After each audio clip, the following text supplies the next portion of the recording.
Drugs ಅಂತ ಹೇಳಿದ ತಕ್ಷಣ ಮಾದಕ ವಸ್ತು ಏನು ಇದರ ಬಗ್ಗೆ ಏನಿದೆ ನಮಗೆ ಕುತೂಹಲಗಳು ಜಾಸ್ತಿ. ತಗೊಂಡ್ರೆ ಏನಾಗ್ಬೋದು ಅಂತ.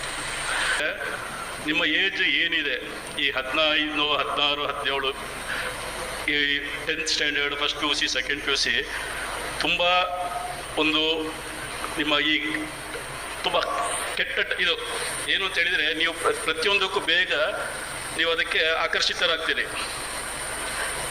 ಯಾವುದೇ ಬೇಕಾದ್ರೂ ನೋಡಿ, ಕೆಟ್ಟದನ್ನು ಒಂದು ಟ್ರಯಲ್ ಮಾಡಿ ನೋಡುವಂಥ ಒಂದು ಆ ಸ್ಟೇಜ್ ನಿಮ್ಮದು. ನೀವು ಈ ಸ್ಟೇಜನ್ನು ನೀವು ಪಾಸಾಗಿ ಹೋದರೆ ಮುಂದೆ ಯಾವುದೇ ರೀತಿ ಅಂಥದ್ದು ಮಾಡದೆ, ಟ್ರಯಲ್ ಆ್ಯಂಡ್ ಎರರ್ ಅದು ಏನು ಅದನ್ನು ಮಾಡದೆ ನೀವು ಮುಂದೆ ಹೋದಂಥ ಸಂದರ್ಭದಲ್ಲಿ ನೀವು ಖಂಡಿತವಾಗಿಯೂ ಒಳ್ಳೆ ನಾಗರಿಕರಾಗಿ, ಒಳ್ಳೆ ವಿದ್ಯಾರ್ಥಿಗಳಾಗಿ, ಒಳ್ಳೆ ನಿಮ್ಮ ಪೇರೆಂಟ್ಸಿಗೆ ಒಳ್ಳೆ ಮಕ್ಕಳಾಗಿರ್ತೀರಿ. ನೀವು ಯಾವತ್ತೂ ಕುತೂಹಲ ಜಾಸ್ತಿ ನಮಗೆ. ಡ್ರಗ್ಸ್ ಅಂತ ಹೇಳಿದ ತಕ್ಷಣ ಮಾದಕ ವಸ್ತು ಏನು ಇದರ ಬಗ್ಗೆ ಏನಿದೆ ನಮಗೆ ಕುತೂಹಲಗಳು ಜಾಸ್ತಿ. ತಗೊಂಡ್ರೆ ಏನಾಗ್ಬೋದು ಅಂತ. ಎರಡನೇದು, ನಿಮ್ಮನ್ನು ಅದಕ್ಕೆ ಬಲಿಪಶು ಮಾಡಲಿಕ್ಕೆ ಜನ ಕಾಯ್ತಾ ಇರ್ತಾರೆ. ಯಾಕೆಂದರೆ ಈಗ ನನಗೆ ವ್ಯಾಪಾರ ಆಗಬೇಕಾಗಿದೆ, ನಾನು ಮಾರಬೇಕಾಗಿದೆ. ಒಬ್ಬನಿಗೆ ಕೊಟ್ಟರೆ ಏನು ದೊಡ್ಡ ವ್ಯಾಪಾರ ಆಗೋದಿಲ್ಲ, ನನ್ನ ವ್ಯಾಪಾರ ಬೆಳಿಬೇಕಾಗಿದೆ. ಇನ್ನು ಪಕ್ಕದಲ್ಲಿದ್ದೊಬ್ಬ ಗೆಳೆಯನಿಗೆ ಅವನನ್ನು ನೀನು ಫ್ರೆಂಡ್ಶಿಪ್ ಮಾಡ್ಕೊಳ್ತಾರೆ. ಮೊದಲು ನಿಮಗೆ ಫ್ರೀಯಾಗಿ ಕೊಡ್ಬೋದು, ನೀವು ಕುತೂಹಲಕ್ಕಾದರೂ ತಗೊಳ್ಬೋದು. ಮುಂದೆ ಅದು ಚಟ ಆಗ್ತಾ ಹೋದಾಗ ನಿಮಗೆ ಅದನ್ನು ಯಾವ ರೀತಿ ಅದರಿಂದ ಹೊರಗೆ ಬರಬೇಕು ಅಂತ ಹೇಳುವಂಥದ್ದು ನಿಮಗೆ ಸಾಧ್ಯವೂ ಆಗುವುದಿಲ್ಲ. ಡೈಲಿ 10 ಜನ ಸೂಸೈಡ್ ಮಾಡ್ಕೊಳ್ತಾ ಇದ್ದಾರೆ ಡ್ರಗ್ಸ್ ಇಂದ. ಸೊ ಅಷ್ಟು ಸೂಸೈಡ್ ಅಲ್ಲಿ ಇಬ್ರು ಇದಾರಲ್ಲ, ಬಿಲೋ 16 ಇಯರ್ಸ್, ಅವರು 16 ವರ್ಷದ ಒಳಗಡೆನವ್ರೆ ಇಬ್ರು ಇರ್ತಾರೆ 10 ಜನ ಸೂಸೈಡ್ ಅಲ್ಲಿ. ಆಯ್ತಾ? ಸೊ ಆವಾಗ್ಲಿಂದ ಡ್ರಗ್ಸ್ ಅದು ಇದು ಅಂತ ಹೇಳ್ತಾ ಇದೀವಿ. ಡ್ರಗ್ಸ್ ಅಂದ್ರೆ ಏನಾಗತ್ತೆ? ಡ್ರಗ್ಸ್ ಅಂದ್ರೆ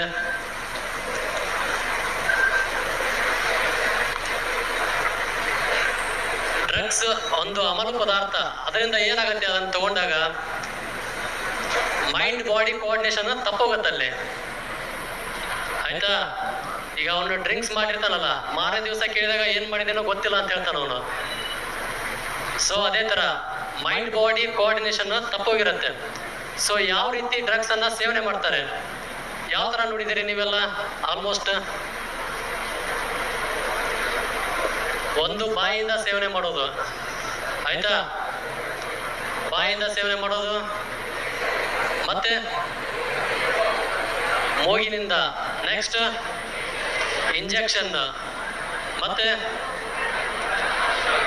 ಓಕೆ ಆಲ್ಮೋಸ್ಟ್ ಗೊತ್ತಿದೆ ಯಾವ ರೀತಿ ತಗೊಳ್ತಾರೆ ಅಂತೇಳಿ. ಇನ್ನೊಂಥರ ಇದೆ, ಗಾಳಿ ಅಂದ್ರೆ ಇದೆ ಇನ್ಹೇಲ್ ಮಾಡ್ಕೊಳ್ಳೋದಲ್ಲ.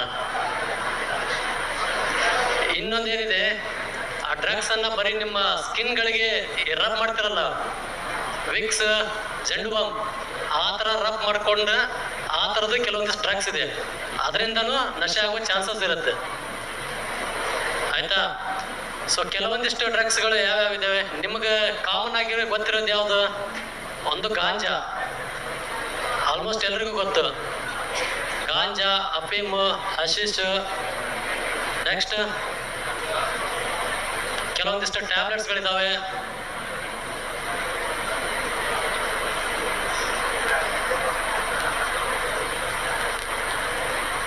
ಮಾರ್ಫಿನ್, ಬಾಂಗ್. ಅವಾಗಲೇ ಡಾಕ್ಟರ್ ಹೇಳ್ತಾ ಇದ್ರಲ್ಲ, ಉತ್ತರ ಭಾರತದಲ್ಲಿ ಬಾಂಗ್ ತಗೊಳ್ಳೋ ಕಲ್ಚರ್ ಇದೆ ಅಂತೇಳಿ. ಬಾಂಗ್. ಆಯ್ತಾ? ಸೊ ಈ ಫಸ್ಟ್ ಈ ಡ್ರಗ್ಸ್ ಇಂದ ಡಾಕ್ಟರ್ ಹೇಳ್ತಾ ಇದ್ರು ಅದರಿಂದ ಈ ತರ ಪರಿಣಾಮ ಆಗತ್ತೆ, ಈ ತರ ಅಂತೇಳಿ. ಅವರು ಡಾಕ್ಟರ್ ವೇದಲ್ಲಿ ಹೇಳಿದ್ರು. ಬಟ್ ನಾವು ಪೊಲೀಸ್ ವೇದಲ್ಲಿ ಆ ತರ ಹೇಳಿಕ್ ಆಗುದಿಲ್ಲ. ಈ ಡ್ರಗ್ಸ್ ತಗೊಳ್ಳೋದ್ರಿಂದ ಏನಾಗತ್ತೆ, ಪರಿಣಾಮ ಏನಾಗತ್ತೆ? ಫಸ್ಟ್ ಈಗ ಯಾವುದೋ ಒಬ್ಬ ವ್ಯಕ್ತಿ ಡ್ರಗ್ಸ್ ತಗೊಳ್ಳಿಕ್ಕೆ ಸ್ಟಾರ್ಟ್ ಮಾಡಿದ. ಯಾವಾಗ ಸ್ಟಾರ್ಟ್ ಮಾಡ್ತಾನೆ? ಒಂದು ಅವ್ರ ಫ್ರೆಂಡ್ಸ್ ಇಂದ ತಗೊಳ್ತಾನೆ.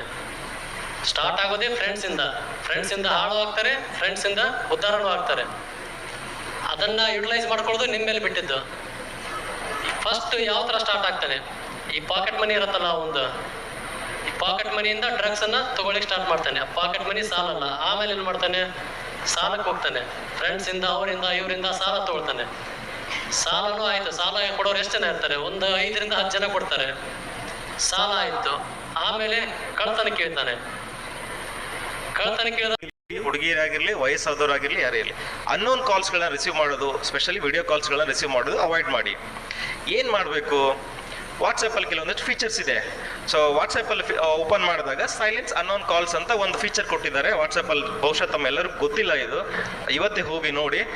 ವಾಟ್ಸಪ್ಪಲ್ಲಿ ಒಂದು ಸೈಲೆನ್ಸ್ ಅನ್ನೋನ್ ಕಾಲ್ ಫೀಚರ್ ಅಂತ ಇದೆ, ಅದನ್ನು ಎನೇಬಲ್ ಮಾಡ್ಕೊಳ್ಳಿ. ಯಾವುದೇ ಅನ್ನೋನ್ ಕಾಲ್ ಬಂದಾಗ ನಿಮಗೆ ಅದು ಗೊತ್ತಾಗಲ್ಲ, ಅಂದರೆ ಆಟೋಮೆಟಿಕ್ಕಾಗಿ ಕಾಲ್ ಬಂದು ಹೋಗಿರುತ್ತೆ. ಇನ್ನು ಅಷ್ಟು ಮುಖ್ಯ, ನಿಮಗೆ ಕಾಲ್ ರಿಸೀವ್ ಮಾಡೋದಿತ್ತು ಅಂತಂದರೆ 2 ಥಿಂಗ್ ನೆನ್ಪಿಟ್ಕೋಬೇಕು. ಒಂದು, ಆ ನಂಬರ್ ನಿಮ್ಮ ಮೊಬೈಲ್ ನಂಬರಲ್ಲಿ ಸೇವ್ ಇರಬೇಕು. ಇಲ್ಲ ಅಂತಂದರೆ ರಿಸೀವ್ ಮಾಡ್ತೀನಿ ಅಂತಂದರೆ ಇಲ್ಲಿ ನಿಮ್ಮದು ಫ್ರಂಟ್ ಕ್ಯಾಮ್ರಾ ಇದೆ ಅಂತಂದರೆ, ಅಥವಾ ಮಿಡಲ್ ಇರುತ್ತೆ ಅಥವಾ ಇಲ್ಲಿ ಇರುತ್ತೆ. ರಿಸೀವ್ ಮಾಡ್ತೀನಿ ಅಂತಂದರೆ ನಿಮ್ಮ ಥಂಬ್ ಯಾವಾಗಲೂ ಈ ಥರ ಕವರ್ ಮಾಡಿ ಇಟ್ಕೊಂಡು ರಿಸೀವ್ ಮಾಡಬೇಕು. ಅರ್ಥ ಆಯ್ತಾ? ಇತ್ತೀಚೆಗೆ ಕೆಲವೊಂದಿಷ್ಟು ಕವರ್ಸ್ ಎಲ್ಲ ಬಂದಿದೆ, ಇದು ಫ್ಲಿಪ್ ಕವರ್ಸ್ ಎಲ್ಲ, ಕ್ಯಾಮ್ರಾ ಒಂದು ಶಟರ್ ಥರ ಆ ಥರದ ಕವರ್ಸ್ಗಳು ಬಂದಿದೆ ಇತ್ತೀಚೆಗೆ. ಸೊ ಅದಕ್ಕಿಂತ ಬೆಟರು ನಿಮ್ಮ ಕ್ಯಾಮ್ರಾ ಏನಿದೆ, ಕ್ಯಾಮ್ರಾ ನಿಮ್ಮ ಥಂಬ್ ಫಿಂಗರ್ ಈ ಥರ ಅಥವಾ ಮಿಡಲಲ್ಲಿ ಈ ಥರ ಹೋಲ್ಡ್ ಮಾಡಿ ರಿಸೀವ್ ಮಾಡಿ, ಆ ವ್ಯಕ್ತಿ ಯಾರಿದ್ದಾನೆ ಅಂತ ನೋಡಿ, ಅನ್ನೋನ್ ಪರ್ಸನ್ ಆದರೆ ಕಟ್ ಮಾಡಿ. ರಿಸೀವ್ ಮಾಡಿದರೆ ಏನಾಗುತ್ತೆ, ಅಲ್ಲಿ ಯಾರು ವ್ಯಕ್ತಿಗಳು ಯಾರು ಇರಲ್ಲ, ಅಲ್ಲೊಂದು ಅವರು ಆ್ಯಪ್ ಯೂಸ್ ಮಾಡಿಕೊಂಡು ಒಂದು ಅನಿಮೇಷನ್ ಕ್ರಿಯೇಟ್ ಮಾಡಿ ಇಟ್ಕೊಂಡಿರ್ತಾರೆ. ಏನು ಅಂತಂದರೆ, ವಿಡಿಯೋ ರಿಸೀವ್ ಮಾಡಿದಾಗ ಮುಖ ನಿಮ್ದಿರುತ್ತೆ, ಕೆಳಗಡೆ ಬೇರೆ ಯಾರ್ದು ಒಂದು ನೆಕೆಡ್ ಬಾಡಿ ಇರುತ್ತೆ.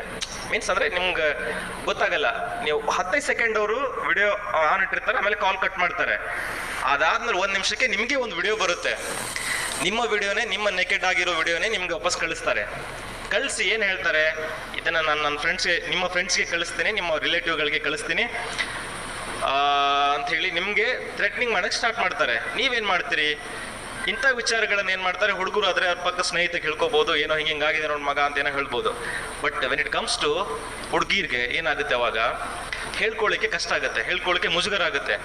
ಮಾಡದಿರೋ ತಪ್ಪಿಗೆ ಏನಾಗುತ್ತೆ, ಏನೋ ಒಂದು ಶಿಕ್ಷೆ ಅನುಭವಿಸ್ಬೇಕಲ್ಲ ಅನ್ನೋ ಒಂದು ಪರಿಸ್ಥಿತಿ ಕ್ರಿಯೇಟ್ ಆಗುತ್ತೆ. ಸೊ ಆವಾಗ ಯಾವುದೇ ಕಾರಣಕ್ಕೂ ಹೆದರಬೇಡಿ. ಈ ಥರ ಇನ್ಸಿಡೆಂಟ್ಗಳು ನಿಜವಾಗ್ಲೂ ಸ್ಟೇಷನ್ಗೆ ಬಂದಿದ್ರೆ ನಾನು ನಿಮ್ಗೆ ಹೇಳ್ತಾ ಇದ್ದೀನಿ, ಇಲ್ದಿರೋದೆಲ್ಲ ಕ್ರಿಯೇಟ್ ಮಾಡಿ ಏನು ಹೇಳ್ತಾ ಇಲ್ಲ.